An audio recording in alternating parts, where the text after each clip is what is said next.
At gagawa naman tayo ng merienda. Kailangan lang natin dito is 6 na ripe banana.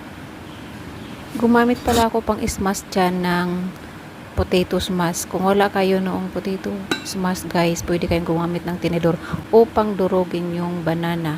At ayan na nga guys, naglagay na ako dyan ng brown sugar, half cup, quarter cup of milk, and then 1 teaspoon of vanilla, 1 teaspoon of vinegar, white vinegar, 1 teaspoon of baking powder, and 1 teaspoon of baking soda, and 2 egg and 2 cups of flour.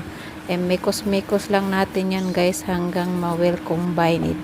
After nyan guys, hatiin natin sa dalawang party para lagyan natin ng cocoa powder and coffee powder. Bali 2 teaspoon cocoa powder and 1 teaspoon of coffee, brown coffee, Nescafe. Half cup of olive oil ang nilagay ko dyan guys. Tapos nag-grace na ako dyan sa baking tray natin guys. Ayan.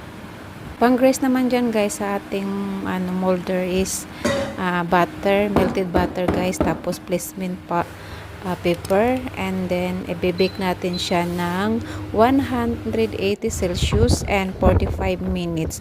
At ayan na nga guys, dahil nag-bake na tayo, punta tayo sa labas. Tingnan natin ang hangin, napakahangin dyan guys. Umulan na naman dito ng alikabok. At hindi pa nga natapos ng 10 minutes na wala na yung ilaw dahil sa lakas ng hangin. Pero hindi iyan hadlang upang hindi matapos ang aking pagbe-bake. Ayan, STEM, improvising tayo guys. Malaki ang utak ng Pinoy, kaya ayan, STEM lang nawala ng ilaw. Wala pang 10 minutes guys.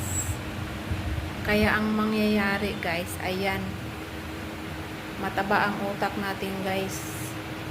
Alam mo na pag Pinoy, STEM, kahit walang kuryente, basta karoon ka ng idea.